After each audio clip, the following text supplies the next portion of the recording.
Curating Connection, Transforming Visitor Engagement in the Cultural Sector. Introduction: Closing the Engagement Gap. Cultural institutions have always been made by people, for people. They're spaces to understand ourselves and the world we share. That hasn't changed since the Victorian era's great democratisation of collections, when museums and galleries first opened their doors to the public. What has changed is how and why people connect with cultural experiences. Today, there's a growing distance between what audiences seek and what cultural organisations deliver, and the sector's numbers reflect it. 157.2 million.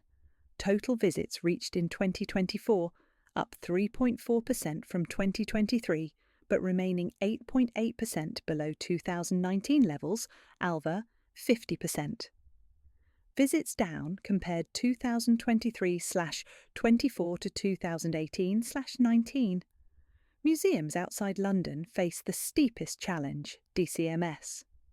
These figures are largely the result of two intersecting pressures. First, tightening budgets. Local authority spending on museums fell 27% in real terms from 2009 to 2019, Museums Association. Rising costs from increased national insurance and minimum wage requirements add to the squeeze.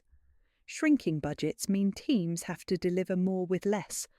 Long-term retention and engagement often is deprioritised in favour of short-term financial recovery.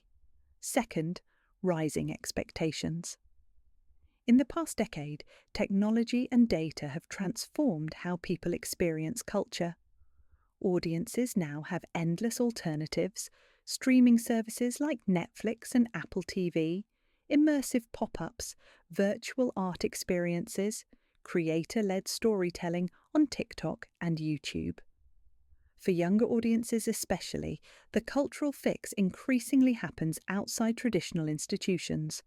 Audiences haven't stopped caring about culture, but their expectations are increasingly shaped by a world of friction-free booking, personalised recommendations, and experiences designed around their needs. Engagement drives everything. Our research with 2,000 UK visitors and 300 sector leaders reveals something striking. Experiences which exceed expectations drive engagement. Experiences are the sum of all interactions with an organisation, encompassing your content, clarity, tone, touchpoints, and usability. Engagement builds lasting growth and resilience. When a visit delights, visitors return, recommend, and advocate at zero acquisition cost. When it disappoints, no amount of marketing brings them back.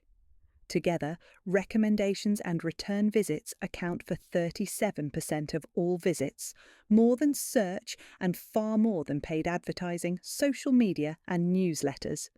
Which means your most effective marketing is the experience itself. But engagement is conditional.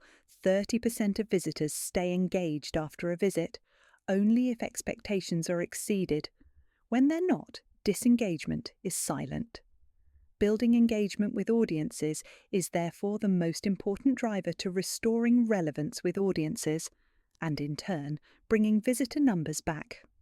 The gap is internal. 87% of sector leaders rank audience engagement among their top 3 priorities.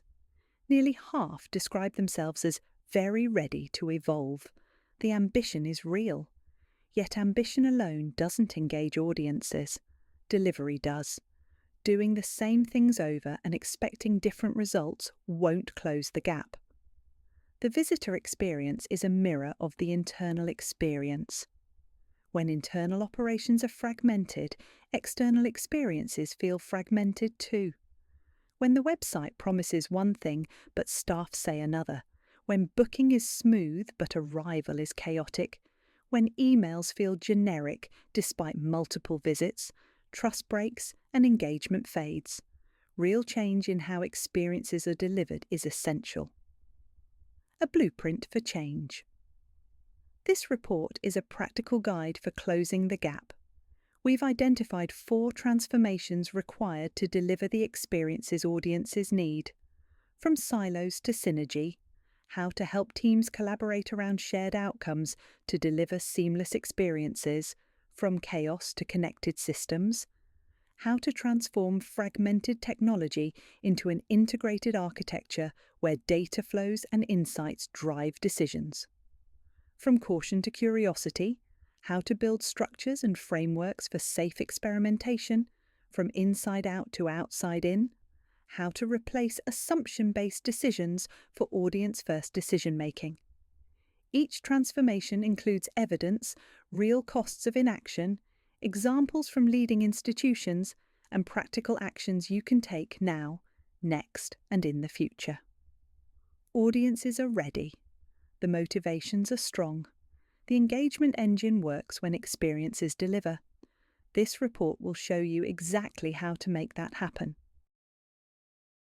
Part 1. The case for change. Understanding how the engagement engine works and what fuels it is the first step toward reversing declining visits. Stage 1. What draws people in? Understanding the product they're buying.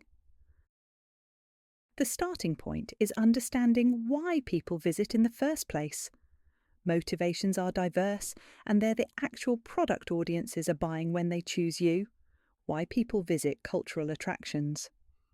Nearly half of all visitors, 47%, come because they're curious and want to discover something new. Another 35% are seeking escape from their daily routine, while an equal number, 35%, are drawn by specific exhibitions or events. Curiosity and discovering something new, the primary driver, 47%. This motivation has two linked parts, curiosity and novelty. People come seeking intellectual stimulation, intrigue, the promise of learning, and encountering something they haven't seen before. This needs to be reflected in every interaction, not just at the gallery door. When curiosity is the motivation, every touch point should feed it, from the first email to the website copy to on-site content. Quote from a visitor research participant to develop a better understanding of the world we live in. Escape from the everyday, 35%. This means ambience, comfort, and ease of the experience matter as much as content. Smooth ticketing, welcoming spaces, clear wayfinding, and accessible facilities are central to delivering the product people came for. When booking is clunky, information is hard to find, or the arrival experience feels stressful, you've already broken the promise of escape. Quote from a visitor research participant, mood lifting, something different to break up the routine. Special exhibitions or events, 35%. Flagship programming, an exhibition, a gallery show on a specific artist, a special event, is a major draw, but success depends on understanding both broad and niche interests. Content is a big driver of the desire for new, knowledge around special interests, but it has to match audience expectations. When programming, messaging, or promotion doesn't reflect what people actually care about, relevance disappears. Quote from a visitor research participant, unique opportunity ... e.g. Van Gogh exhibition at National Gallery. Context shapes everything and creates opportunity for relevance. Motivations don't exist in isolation. The context of a visit, who's coming, why, and what they need, shapes visitor expectations. Motivations by visit context. Families, 35 to 44 age group, educational or fun experience, enriching for children, engaging for adults, practical logistics like flexible booking and clear information. Quote, to inspire my child and expose her to something different. Solo visitors, personal discovery, intellectual depth and reflection, escape from the day-to-day, content that satisfies curiosity and special interests. Quote, to revisit a heritage site of which I am very fond, friends and groups, shared social experiences, connection and enjoyment together. Quote, to enjoy beautiful paintings and show the gallery to the friend I was with.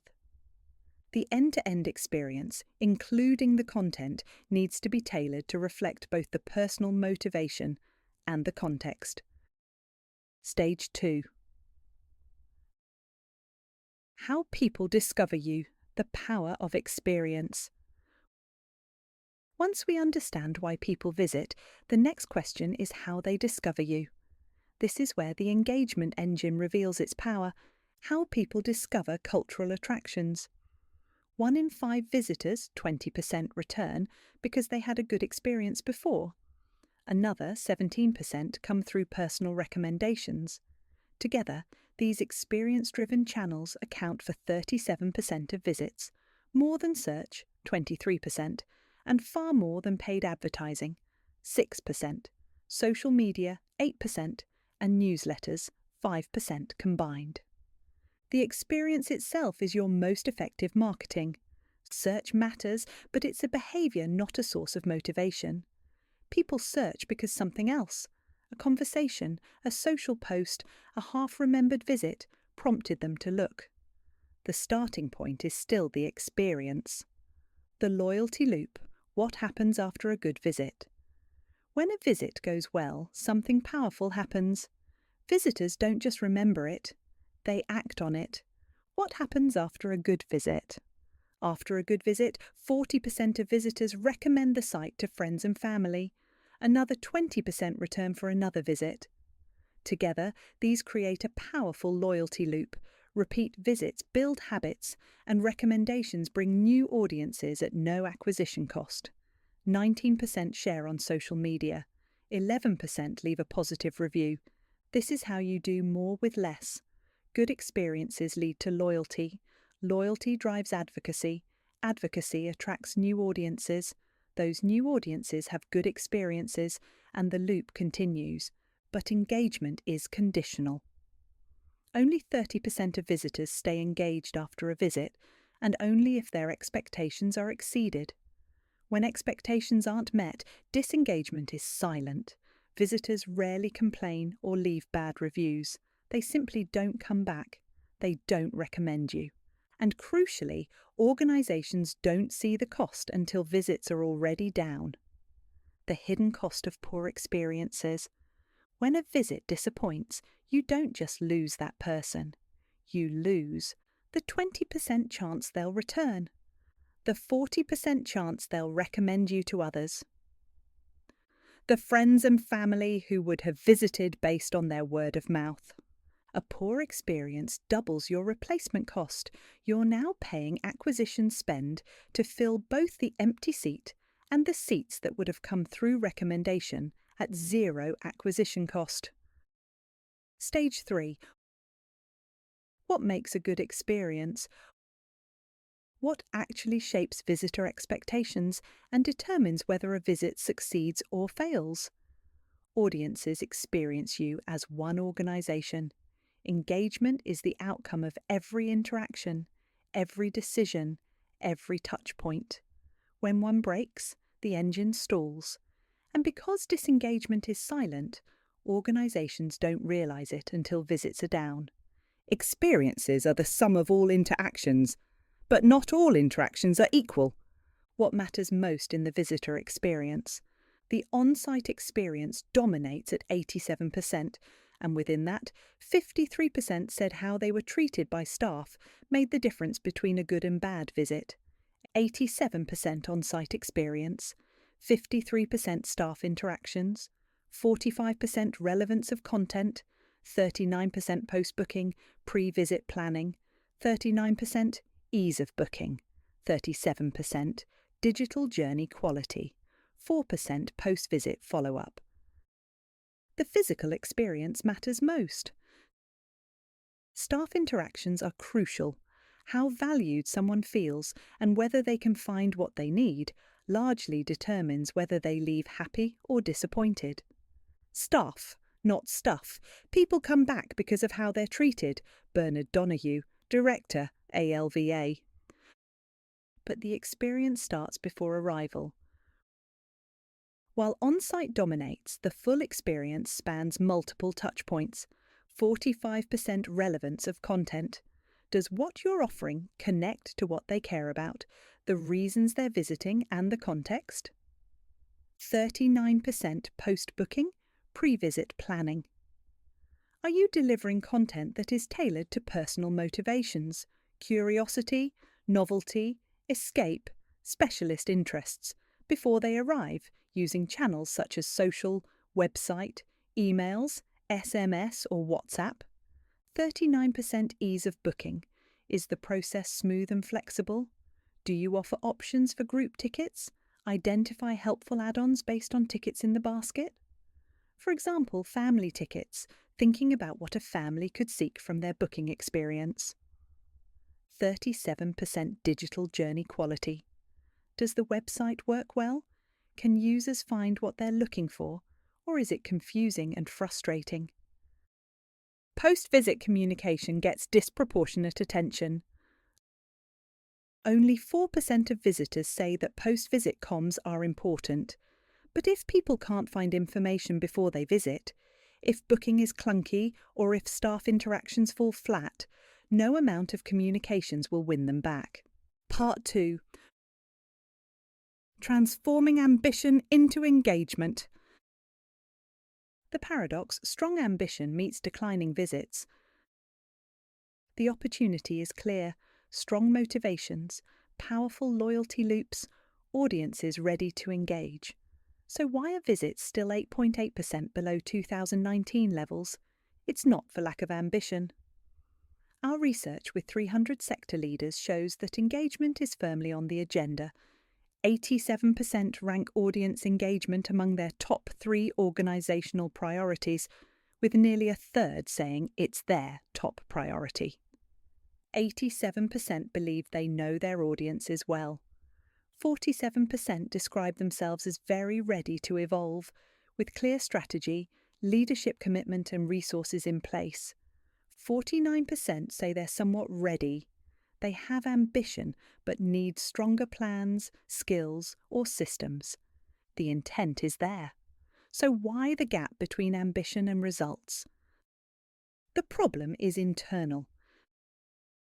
The experiences organisations deliver don't consistently meet the expectations audiences have. We know audiences need experiences that deliver on their motivations and context of their visit. Curiosity, escape, special interests, supported by relevant content and communications. Smooth journeys from discovery through booking to arrival. Staff interactions that make them feel welcomed and valued. Relevance and consistency across every touchpoint, digital and physical. Now consider what it takes internally to deliver that. Teams that collaborate seamlessly, so the website, booking system, emails, front of house and on-site experience all tell the same story. Technology and data that connect so organisations can understand what's working and personalise at scale across touchpoints. A culture that can experiment safely to keep pace with changing behaviours and expectations. Decisions grounded in audience insight rather than assumptions or precedent. When internal operations are fragmented, external experiences feel fragmented too. Operating models must be transformed to match what audiences now expect. Let's explore how to make that happen. Theme 1. From silos to synergy. How to get teams collaborating around shared outcomes. The transformation from communications are inconsistent in both content and tone. Front of house staff field complaints about things nobody told them. Teams chase conflicting targets while duplicating work nobody else knows is happening. Everyone's busy, but nobody's truly aligned. Do teams plan together from the start? Visitor journeys are owned collectively, and success is measured the same way. Everyone's working towards shared outcomes, and audiences feel the difference. Experiences become seamless instead of disjointed. Measuring the gap. Only 36% of leaders say teams work closely together across functions. Another 54% admit collaboration happens with challenges.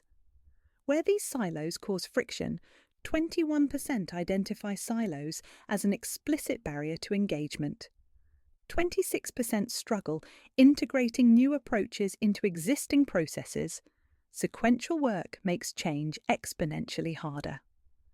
27% cite retaining and deepening relationships as a top challenge.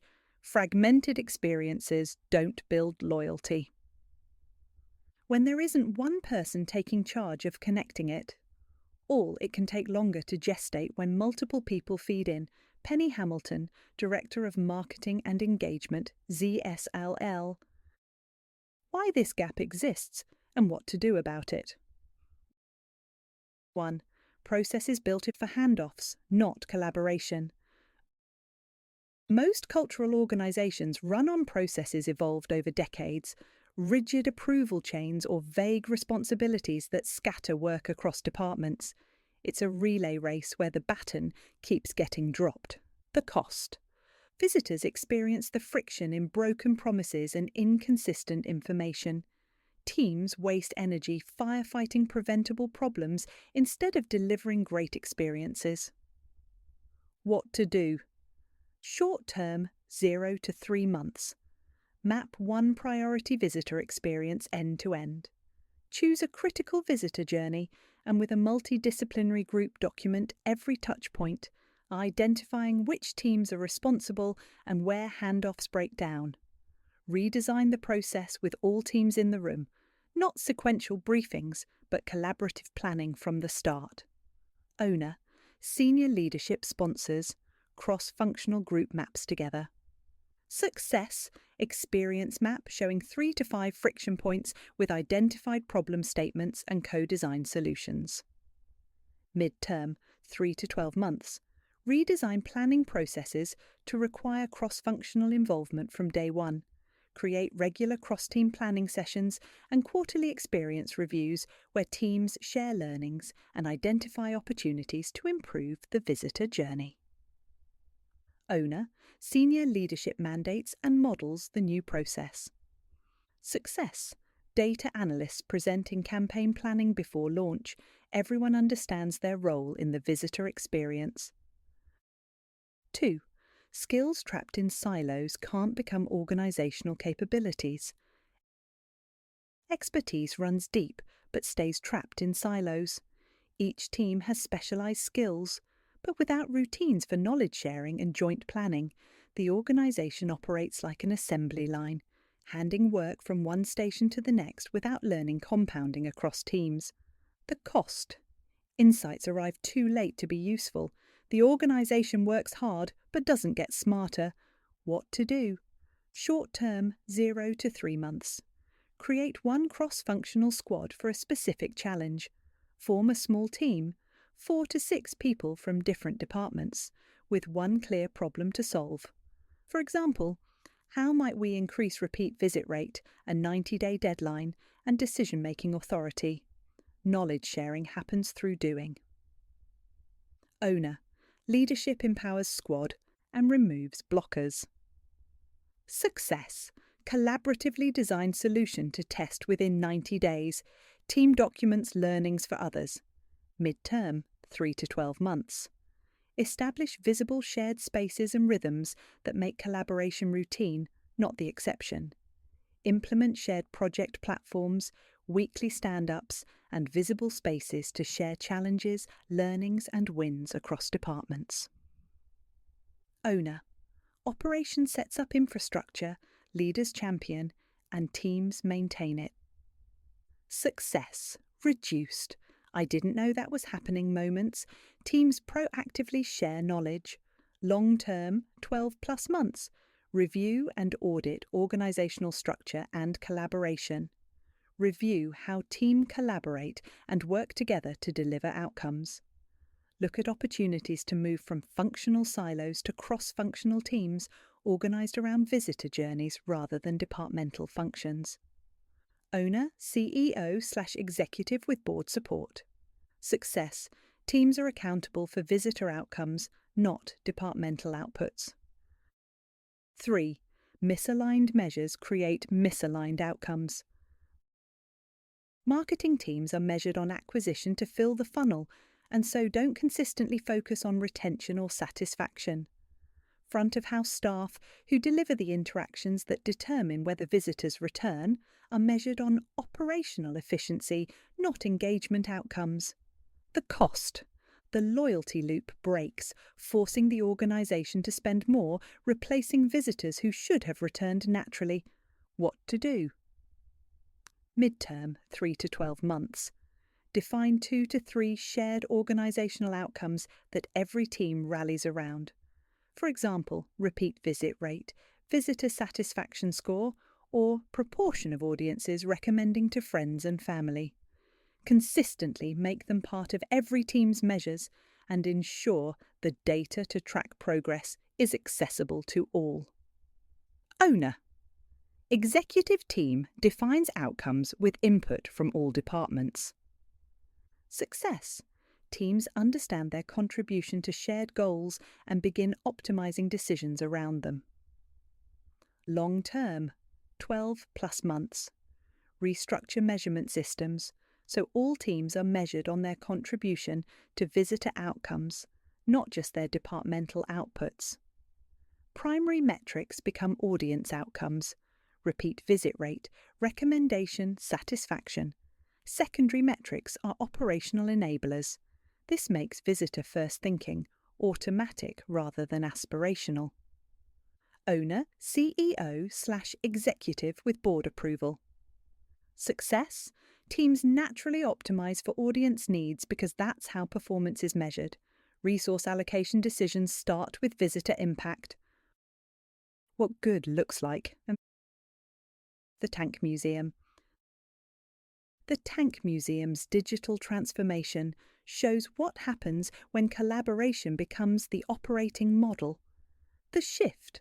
Rather than treating digital as a marketing project, leadership made it a cross-organisational priority. Fundraising, retail, digital and programming teams joined in planning. Success metrics were redefined around shared outcomes, not departmental KPIs. Digital created content strategies, curators provided expertise, fundraising built Patreon tiers, retail developed e-commerce, and leadership championed experimentation. The results: a hybrid income model where each initiative reinforced the others, a thriving YouTube channel with millions of views, Patreon memberships providing sustainable revenue, gaming brand sponsorships, and high-performing e-commerce. The key insight: the move into the creator economy required alignment across every function. There's an underlying traditionalism in museums that makes them slow to adopt technology. Everything we've achieved online has been incremental growth. Prove a little, then argue for a little more. Nick Wyness, Head of Marketing and Engagement. Theme 2: From Chaos to Connected Systems. How to integrate technology and data. The transformation. From: each department buys tech and tools that don't talk to each other. Data lives in those tools in silos. Staff manually export CSVs trying to stitch together a picture of audiences. By the time insight arrives, decisions are already made. Technology creates more work instead of less. To systems that actually connect. Data flows between platforms automatically. Everyone works from the same truth about audiences. Insights when you need them, not months later. Technology does what it's supposed to. Enables great experiences instead of blocking them. Measuring the gap. While technology integration is the #1 execution challenge, the problem isn't a lack of technology, it's that the technology is not integrated to work together. Top technology challenges. Nearly half, 48%, have witnessed technology or data being misused or misunderstood.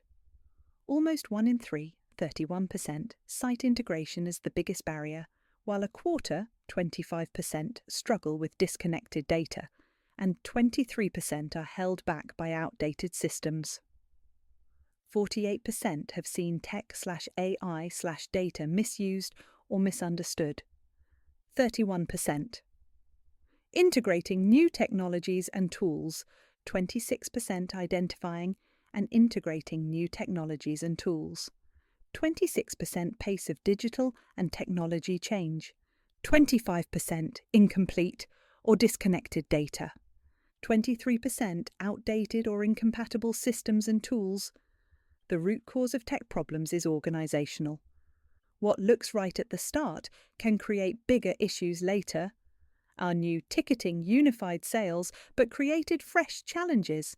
Penny Hamilton, Director of Marketing and Engagement, ZSL. If your systems don't talk to each other, your insights will always be half-baked. John Inu, Chief Technology Officer, Manifesto. Why this gap exists and what to do about it.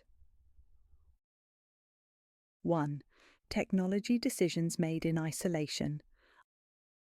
IT chooses systems without consultation across the organisation for the needs and requirements. Each decision optimises for one department without a clear understanding of how all the systems connect. The cost. Visitors experience disconnection at every turn, membership discounts that don't apply, first-time visitor emails after their third visit, while teams manually reconcile data that should flow automatically. What to do? Short term, 0 to 3 months.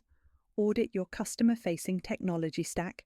Map every system touching visitors, what data it holds, what's integrated and connects, or doesn't, where manual workarounds exist, and where visitors experience friction.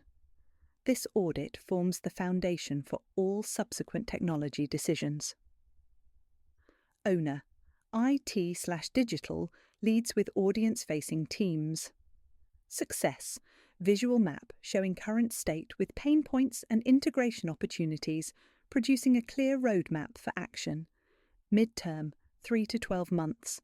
Establish technology governance to prevent departmental tool accumulation. Create a decision framework requiring cross-functional input before any purchase. Every proposal must answer, what visitor problem does this solve? Do we have a tool in place we could use differently to achieve the result? How will it integrate with existing systems? What capability do staff need to use it effectively?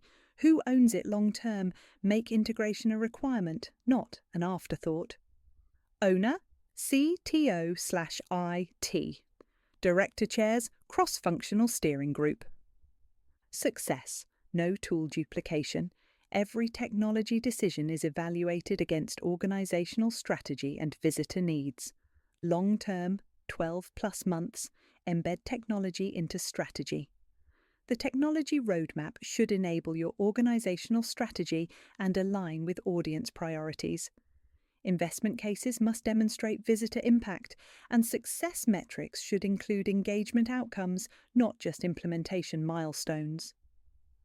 Owner, CEO/executive team, board holds accountable.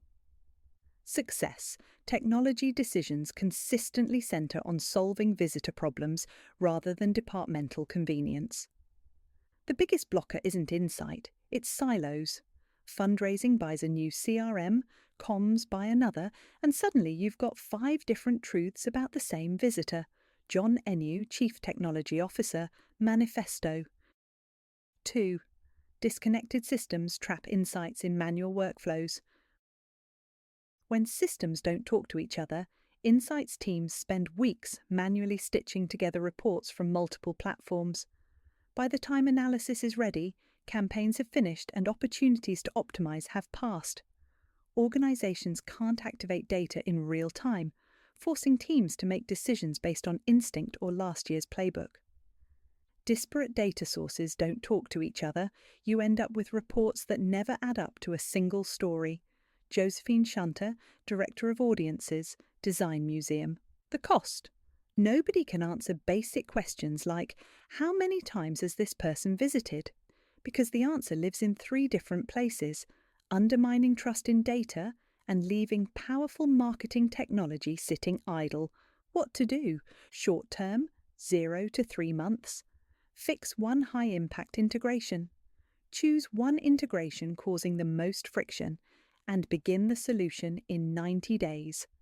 Examples include connecting ticketing to CRM, integrating booking data to your data warehouse, add platforms to customer engagement platform, or linking CRM and personalization engines to your website. Stop buying new tools until you've integrated what you already have. Owner, IT/digital executes, affected teams collaboratively define success, needs, and requirements. Success. Manual workarounds eliminated, automation creates time efficiencies, and smarter personalisation opportunities become possible. Mid-term, 3 to 12 months, build a roadmap toward composable architecture. Create a 2 to 3 year plan prioritising APIs and integrations where technology integrates, like building blocks with data flowing through in near real time. Focus on choosing technology that integrate well with others, consolidating duplicated and retiring redundant systems, and investing in middleware and mature data solutions that enable flexibility. Owner, CTO/IT Director with board approval. Success, clear 3-year roadmap showing integration priorities, timelines, and expected visitor impact. Technology becomes an enabler rather than a blocker. Long-term, 12+ months. Build a single customer view. Create one record per person combining ticketing, membership, attendance, communications, preferences, website behaviour and motivational data. Accessible to relevant teams, updated in real time and usable by non-technical staff. This unified view is the foundation for personalisation at scale. Owner, Chief Data Officer with CTO and CMO/CXO. Success, all teams work from the same truth about audiences. AI-powered hyper-personalisation becomes possible. Marketing technology delivers its promised value. 3. Data capability gaps that prevent use. Even when systems connect and data flows, it sits unused if staff lack the confidence to interpret it. Teams collect visitor information but don't know what questions it can answer. Dashboards exist, but nobody understands what the metrics mean. The cost. Campaigns launch based on assumptions, programming gets designed around internal preferences, and resources flow toward what's easy to measure rather than what actually drives loyalty. What to do? Mid-term, 3 to 12 months. Invest in data literacy across the organisation. Build staff capability through training on interpreting dashboards, workshops on asking better questions of data, pairing specialists with operational teams, and creating simple data playbooks showing how to use data in common decisions. Make. What does audience data tell us? The first question in every planning session. Owner, Data Analytics Lead, HR embeds in development programs. Success, staff proactively request data to inform decisions. Data interpretation becomes a core competency, not a specialist skill. We've got data, but not the ability to turn it into decisions. Bernard Donoghue, Director, ALVA. Note, for detailed approaches to building audience-first decision-making capabilities, see Theme 4. What good looks like? Blenheim Palace.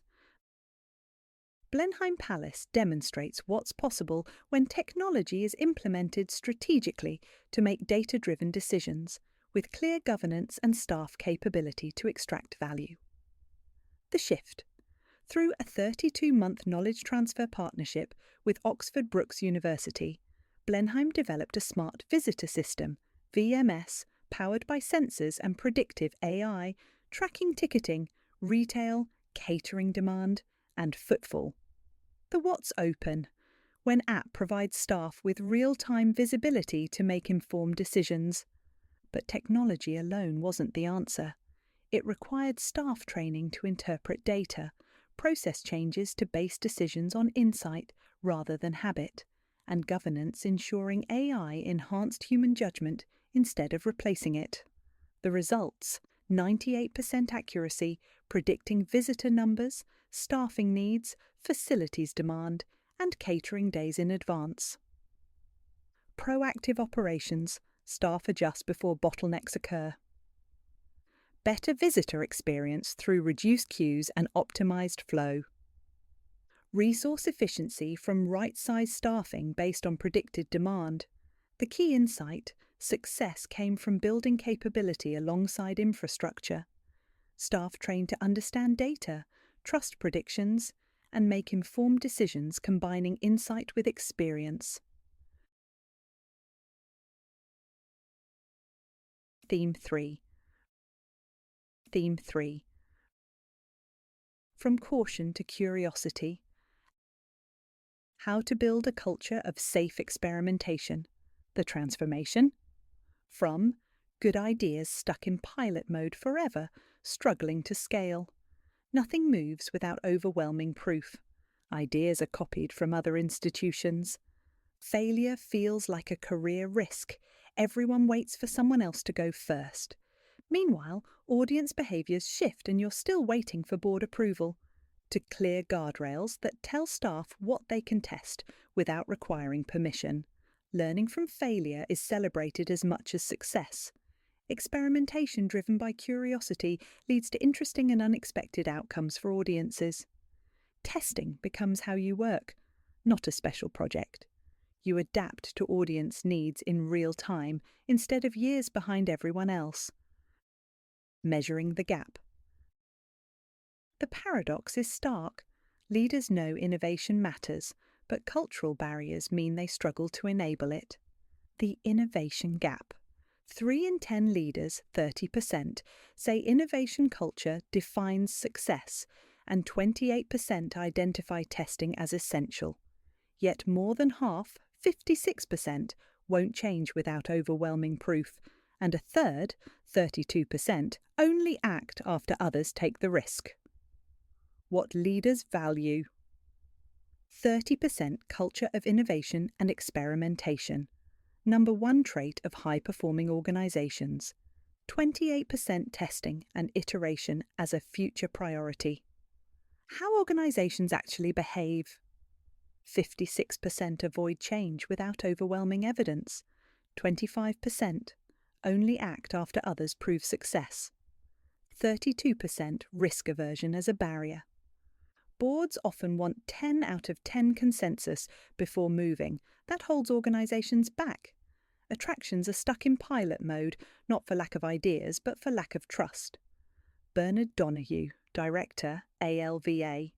While 27% of organisations recognise that changing audience behaviours, needs and expectations is their biggest external challenge, the same percentage see organisational resistance to innovation and change as their biggest internal barrier. Innovation requires balancing governance for safety with momentum and progress. Getting the balance right is key to success. Setting a safe space for innovation is tricky, too loose, and you risk chaos, too strict, and you kill ideas. Nick Wyness, Head of Marketing and Engagement, the Tank Museum. Why this gap exists and what to do about it. 1. Governance that's either too tight or too loose. Often cultural organisations operate at extremes. Rigid governance means endless sign-offs where proposals climb through layers of approval. Each stakeholder can say no, but nobody can say yes. Boards want overwhelming proof before moving ahead. Loose governance means staff have freedom to try things, but without frameworks for what's safe to test or how to measure success. Experiments scatter. Good ideas don't spread because they aren't documented. Failures repeat because lessons weren't shared. The cost. Visitor expectations move faster than organisations can respond. Audiences drift toward alternatives that feel more current. What to do? Short term, 0 to 3 months. Define your experimentation framework. Create a simple green, amber, red zone system that clarifies where experimentation is encouraged, where approval is needed, and what requires board sign-off. Green means just try it. Content formats, small tests under £5,000. Amber means get approval first. Larger budgets, new technology. Red means board sign-off required. Mission changes, major capital.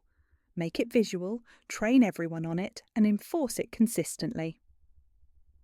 Owner, executive team with board input, leadership models, experimental mindset. Success, Staff can confidently identify just try it versus get approval first. Low-risk ideas move faster. Short-term, run one visible, time-boxed experiment. Pick one meaningful test, 8 to 12 weeks. Define success criteria up front. Give it executive sponsorship.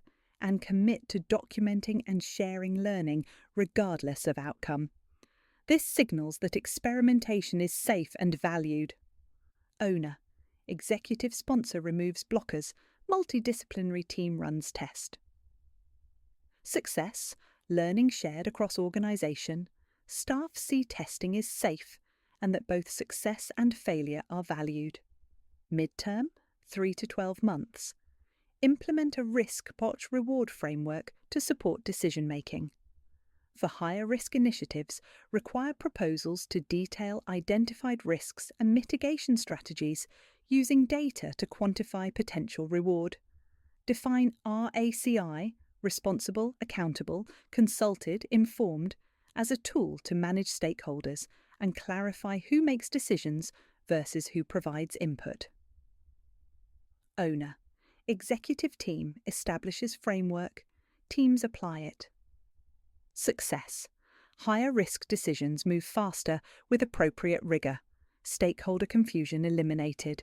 Mid-term. Create a learning library documenting every test, what was tested, what happened, key learnings, what would change next time.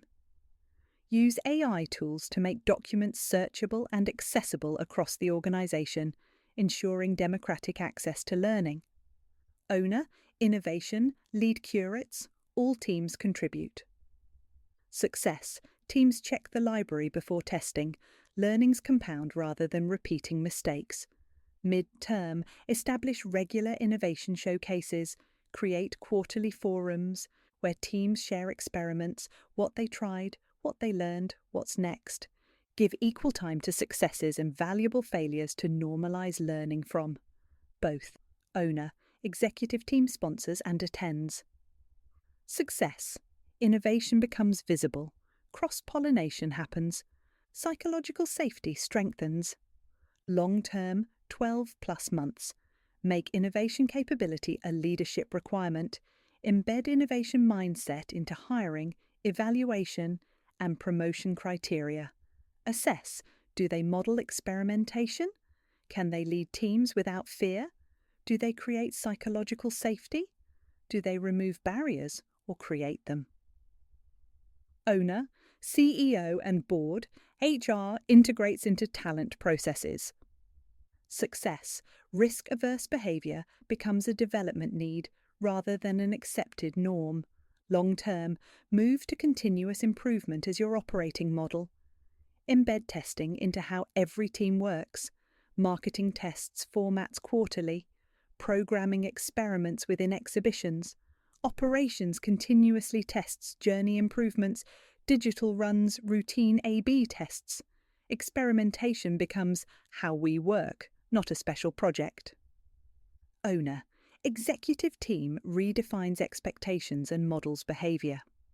Success. We tested 3 versions this month becomes a normal statement. Teams feel inadequate if they're not experimenting. 2. Risk-averse decisions made on instinct, not evidence. Without confidence in data, organisations default to instinct or precedent over asking the question, how could we solve this problem differently? Innovation-led programming gets designed around internal preferences rather than what visitor data shows.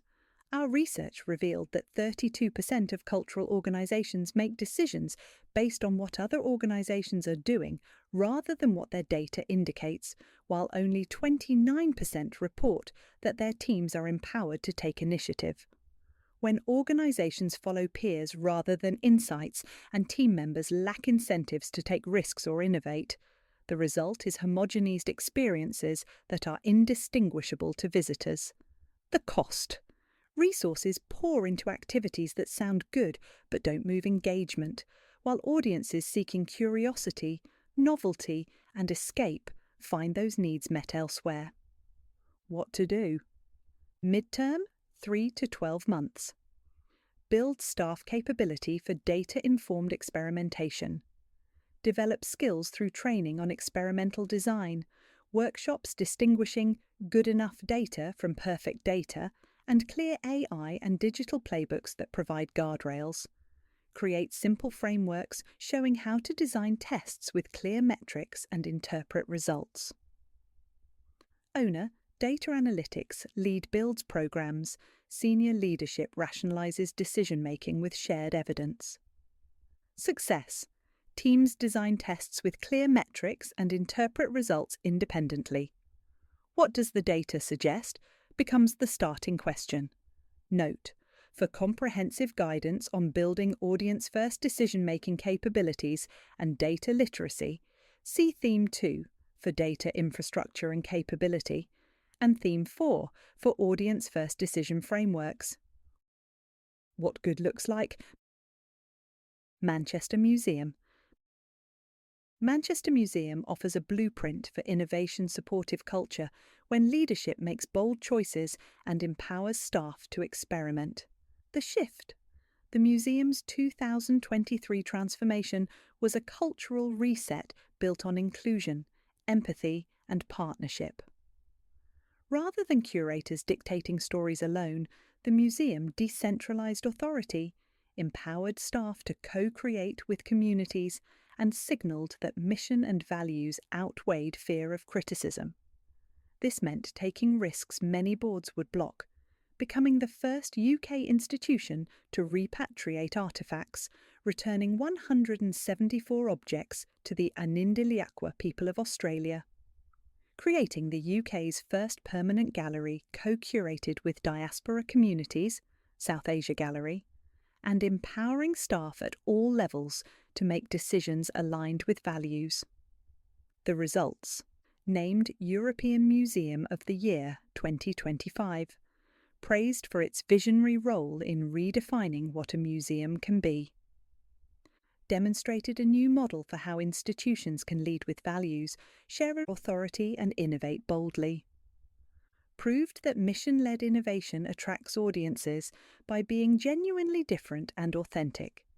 The key insight: this was bold action within a clear values framework. The museum experimented strategically around core principles where staff knew the boundaries: mission, inclusion, partnership, and were empowered to innovate within them. Decisions combining insight with experience. Theme 4. From inside out to outside in. How to make audience-first decisions, the transformation. From, decisions are based on what you did last year, internal. Constraints and assumptions about what visitors want. Marketing, engagement, visitor, motivation and satisfaction/feedback data don't connect to show the full picture. You're designing for an imagined general visitor who doesn't actually exist. To every decision starts with, what do audiences actually want and need? Real people's motivations and contexts shape your choices from the beginning. Data informs decisions, not just validates them afterward. Experiences feel personal because they're built around real needs. Measuring the gap. The confidence gap is striking. Leaders believe they know their audiences well. Yet when we examine how decisions actually get made, the picture is very different. The data paradox. While 87% believe they know audiences well, more than a quarter, 28%, identify gaps in capabilities needed to act on that knowledge. Another 26% lack alignment on what engagement means, 24% don't have insight to shape strategy, and 23% admit they're not using data effectively. What leaders believe 87% know their audiences well. How organisations actually operate, 23%, not using data and insights effectively to inform decisions. 28% gaps in staff skills and organisational capabilities. 26% lack of internal alignment on what engagement means. 24% lack of audience insight to shape strategy on what engagement means. The industry invests in data collection, not in making it visible or interesting, Josephine Chante, Director of Audiences, Design Museum. The number of people who think they understand statistics is much greater than those who actually do. And Excel proficiency is always a question for me. Bad data can make very bad decisions. Nick Wynis, Head of Marketing and Engagement, the Tank Museum. Organisations collect data but struggle to turn it into insight that shapes decisions. Why this gap exists and what to do about it. 1. Data used for reporting, not learning. Audience data should be a live feedback loop, shaping decisions in real time. Instead, it's treated as a reporting afterthought. Siloed teams run campaigns, then weeks later, after budgets are spent, someone produces a report which is never used to determine what should we do differently or should we do this at all. The cost. Each decision made without audience insight is a bet that internal assumptions match external reality, and when they don't, engagement quietly weakens. What to do? Short term, 0 to 3 months, audit your decision-making process, collaboratively review your last 5 to 10 significant decisions, programming choices, campaign strategies, pricing changes. For each ask, what audience data informed this? What assumptions did we make? What would we have done differently with better insight? This creates a clear picture of where you make inside-out decisions and builds a backlog of data requirements. Owner, executive team with department heads. Success, clear picture of where inside-out thinking dominates. Prioritize list of data gaps to address. Short term, start one decision with what do audiences need? Choose one upcoming decision and flip the process entirely. Start with audience data showing needs and behaviour. Define the problem from the audience perspective. Soft launch and test variations before scaling media and launching. Document the difference in both process and outcome. Owner, senior leader sponsors, responsible team changes approach. Success. Decision feels grounded in evidence, measurable difference in performance compared to previous similar initiatives. Short term, pilot capturing motivational data at point of booking. Add a simple question at ticket purchase asking why they're visiting, curiosity, escape, special exhibition, family day out. Capture booking context from ticket types. 1 adult versus 2 adults plus 2 children equals different needs. Design pilot follow-up journeys that reflect these motivations. Families get practical information. Curiosity seekers get don't miss content. Those seeking escape get ambience and ease signals. Report and optimize on performance metrics from the piloted journey. Owner, digital/ticketing team implements, marketing uses data. Success, personalized pre-visit communications based on motivation, measurable increase in satisfaction or engagement scores. Midterm, 3 to 12 months. Embed audience insight into planning rhythms. Establish quarterly audience reviews for all teams. Require campaign planning to start with audience briefing, not campaign ideas. Create monthly "What are we learning?" sessions where recent visitor behaviour shapes next month's choices. Build real-time feedback loops so data informs decisions as they're made, not months later. Owner, executive mandates rhythm. Data analytics team prepares insight. Success, planning conversations start with "here's what audiences tell us," rather than "here's what we want to do." Long-term, 12+ months, make "what do audiences need?" the first question for every decision. Require decision-making moments, such as planning meetings or business cases, to include what audience insight informs this. Strategic planning must start with audience research. Board papers should lead with audience impact. Send proposals back if they lack audience insight. Owner, CEO and board set expectation, executive team enforces. Success. Conversations naturally begin with "audiences are telling us." Decisions ignoring insight feel fundamentally wrong. 2. Low confidence prevents action. When data literacy is low and trust in data is shaky, staff default to caution. They hesitate to act without senior sign-off because they're not confident in interpreting what the numbers mean.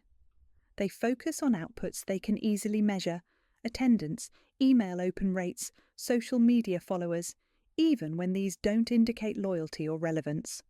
The cost: organisations miss opportunities to adapt in real time and optimise towards how audiences are responding. Every decision escalates upward because nobody trusts themselves to interpret data, so senior leaders become bottlenecks. What to do? Mid-term, 3 to 12 months. Build staff capability to interpret data and translate insight into action. Go beyond tool training to focus on interpretation. What patterns matter when data is good enough to act on, how to separate signal from noise, and critically, how to translate insight into experience design. Shift the question from "what data do we have" to "what data do we need to solve this problem?" Run workshops pairing data specialists with operational teams to build confidence through practice. Owner: data analytics lead designs programs, HR embeds in development. Success: staff proactively request insight. What does audience data tell us? Becomes an automatic question rather than an afterthought. Mid-term: create a single source of truth where all teams access the same data and insights. Work toward a unified view with consistent definitions, agreed core metrics, accessible insight dashboards, and clear governance accountable for data quality. This eliminates the problem of conflicting reports undermining confidence. Owner: data analytics lead with CTO, training rolled out organisation-wide. Success: everyone sees the same answer. Debates focus on interpretation and action, not whose numbers are right. Note: for comprehensive guidance on building data infrastructure and literacy, see Theme 2. The data is there, obviously, but our ability to produce a report that gives us the accurate insight we want is proving challenging. Penny Hamilton, Director of Marketing and Engagement, ZSL. 3. Measuring what's easy instead of what matters. Without clear guidance on what drives engagement, organisations gravitate toward metrics that are easy to capture: CTR, footfall, ticket sales, campaign reach. These numbers feel concrete, but don't reveal whether visitors had good experiences, whether they'll return, or whether they'd recommend you. The cost: investment flows towards short-term metrics that don't predict long-term value. The organisation appears to be making progress, numbers go up, but underlying relationships aren't strengthening. What to do? Long-term, 12+ months. Restructure measurement around audience experience outcomes that predict sustainable engagement. Make primary metrics focus on outcomes. Repeat visit rate, satisfaction scores, CSAT, loyalty score, likelihood to recommend, depth of relationship over time. Secondary metrics like attendance, open rates, and footfall remain useful, but only as enablers of the outcomes that actually matter. Ensure all teams are measured on their contribution to audience outcomes, not just their departmental outputs. Owner: CEO/executive with board approval. Success: teams naturally optimise for audience needs because that's how performance is measured. Resource allocation follows audience impact rather than departmental politics. If it isn't quantifiable and can't go in a spreadsheet, it isn't valued. So we fixate on the things that can be expressed numerically. Nick Wines, Head of Marketing and Engagement, the Tank Museum. What good looks like. The Design Museum. The Design Museum demonstrates how a culture that prioritises audience needs and cultural relevance leads to programming decisions that resonate powerfully with visitors. The shift. The Design Museum asks, what will audiences find relevant and meaningful? an audience-first approach that manifests in major programming choices. The museum's Barbie exhibition capitalised on cultural momentum following the 2023 film. The Tim Burton exhibition became the museum's most visited show ever, with over 171,000 visitors, extending its run by 5 weeks in direct response to audience demand. But audience responsiveness goes beyond programming. The museum offered relaxed openings for the Barbie exhibition to support neurodiverse visitors, showing how audience insight about diverse needs shapes operational decisions. The museum also recognises that good audience decisions require good data infrastructure. They're investing in governance and systems that turn data from isolated departmental reports into a connected story. The results: record-breaking attendance. Tim Burton exhibition became most popular in the museum's 35-year history, with 32,000 advance tickets sold. Contemporary relevance: focus on design that connects to audiences' lives today, with interactive elements like virtual try-ons that test well with visitors. Exhibition impact extends internally. Shows like Wastage engage audiences and drive organisational change on sustainability. The key insight: audience-first decision-making isn't just about data, it's about culture. The Design Museum succeeds because its design-led culture naturally centres on user needs, testing and iteration. Turn ambition into action. The engagement engine is ready. Audiences want to connect. 47% are driven by curiosity, 35% seek escape, and when expectations are exceeded, 40% become advocates and 20% return. The loyalty loop works. But delivering those experiences consistently requires internal transformation. Not more strategy documents, not bigger budgets. Real change in how you work together, make decisions and operate.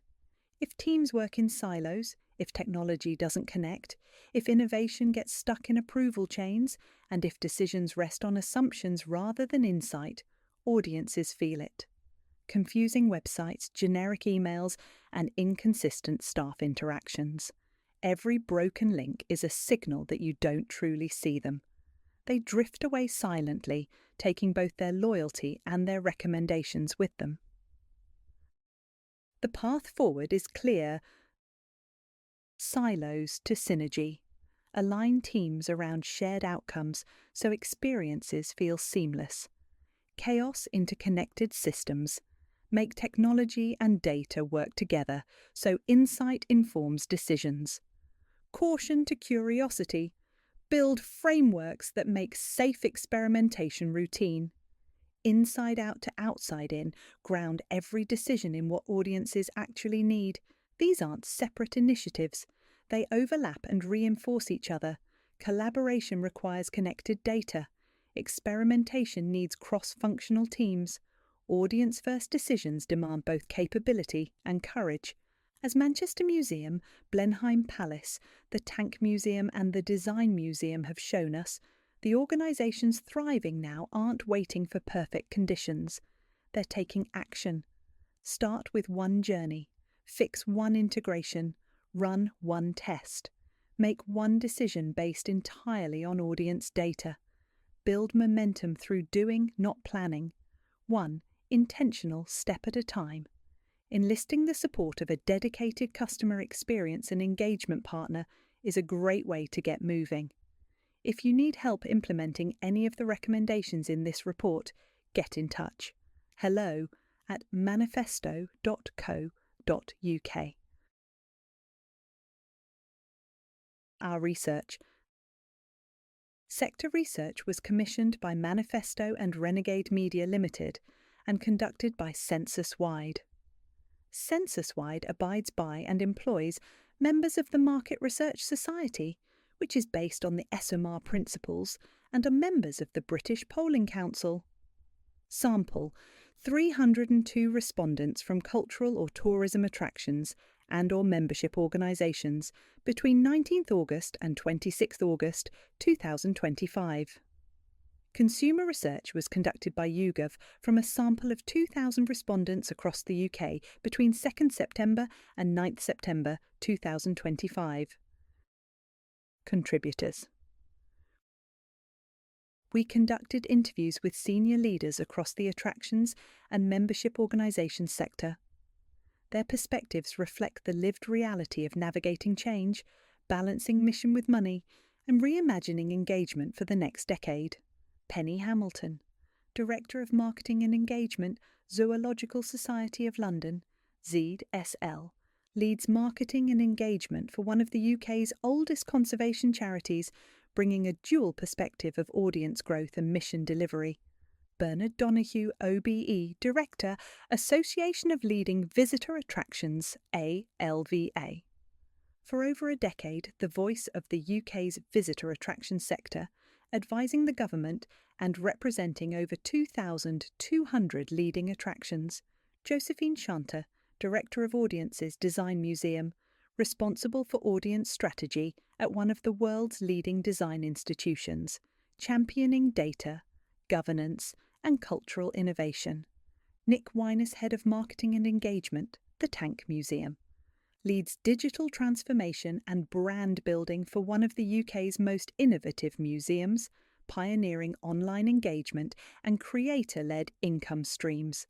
Lou Barton, Strategy Principal Consultant Engagement, Manifesto, the go-to person for all things to do with customer journey orchestration and engagement, helping organisations to make informed decisions by understanding their audiences better. Richard Burley, Business Director, Membership and Visits, Manifesto, advises cultural, membership and non-profit organisations on strategy, culture and digital transformation. John Enu, Chief Technology Officer, Manifesto, specialist in data, systems and technology integration with a focus on audience-first digital transformation.